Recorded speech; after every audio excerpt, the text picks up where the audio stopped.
मध्य पूर्वेत सुरू असलेल्या भीषण युद्धाला आज 10 दिवस पूर्ण झाले आहेत आणि या 10 दिवसांत जगभरात भीतीचं वातावरण निर्माण झालं आहे। अमेरिका आणि इराण यांच्यातील संघर्ष आता केवळ 2 देशांपुरता मर्यादित राहिलेला नाही।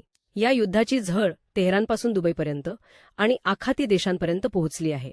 या युद्धाचा सर्वात भयानक परिणाम सध्या इराणची राजधानी तेहरान येथे पाहायला मिळत आहे। तेहरानमध्ये सतत भीषण बॉम्ब हल्ले होत आहेत। विशेष म्हणजे तेल डेपो आणि तेल साठवण केंद्रांवर लक्ष करून मोठ्या प्रमाणात हल्ले करण्यात आले। या हल्ल्यांमुळे फक्त इराणच नाही तर संपूर्ण आखाती देशांमध्ये मोठे नुकसान झाले आहे। अनेक देशांच्या तेल रिफायनरीवर बॉम्ब हल्ले करण्यात आल्यामुळे जगभरात तेलाचा पुरवठा विस्कळीत झाला आहे। याचा परिणाम असा झाला आहे की जगात कच्च्या तेलाची टंचाई निर्माण होण्याची भीती व्यक्त केली जात आहे। आंतरराष्ट्रीय बाजारात कच्च्या तेलाच्या दरात सतत वाढ होत आहे आणि अनेक देशांमध्ये गॅसची टंचाई देखील जाणवू लागली आहे। या युद्धाचा परिणाम दुबईवर देखील दिसून येत आहे। दुबई आणि इतर काही आखाती देशांवर सातत्याने हल्ले होत असल्याची माहिती समोर येत आहे। काही आखाती देशांनी थेट आरोप केला आहे की इस्रायलने आपल्या संघर्षात युनायटेड स्टेट्सला ओढले आणि त्यामुळे आता संपूर्ण प्रदेश संकटात सापडला आहे।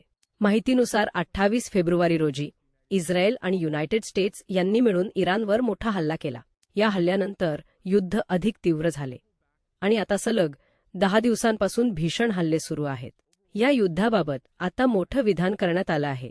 अमेरिकेचे माजी राष्ट्राध्यक्ष डोनाल्ड ट्रम्प यांनी सांगितले की इराणविरोधातील युद्ध कधी थांबवायचे याचा निर्णय बेंजामिन नेतान्याहू यांच्यासोबत चर्चा करून घेतला जाईल। ट्रम्प यांनी असेही म्हटले की जर नेतान्याहू नसते तर इराणचा पूर्णपणे नाश केला असता, असे थेट विधान त्यांनी केले आहे। सध्या या युद्धामुळे जगभरात चिंता वाढली आहे। फक्त इराण आणि इस्रायल नाही तर अनेक आखाती देशांनाही या संघर्षाची मोठी किंमत मोजावी लागत आहे। जगातील अनेक देश आता हे युद्ध थांबवण्यासाठी मध्यस्थी करण्याचा प्रयत्न करत आहेत। पुढील काही दिवसांत हे युद्ध किती भयानक वळण घेईल, तेलाचे दर अजून वाढणार का आणि जगाला मोठ्या आर्थिक संकटाचा सामना करावा लागणार का, या सर्व घडामोडींवर आम्ही तुम्हाला सतत अपडेट देत राहू।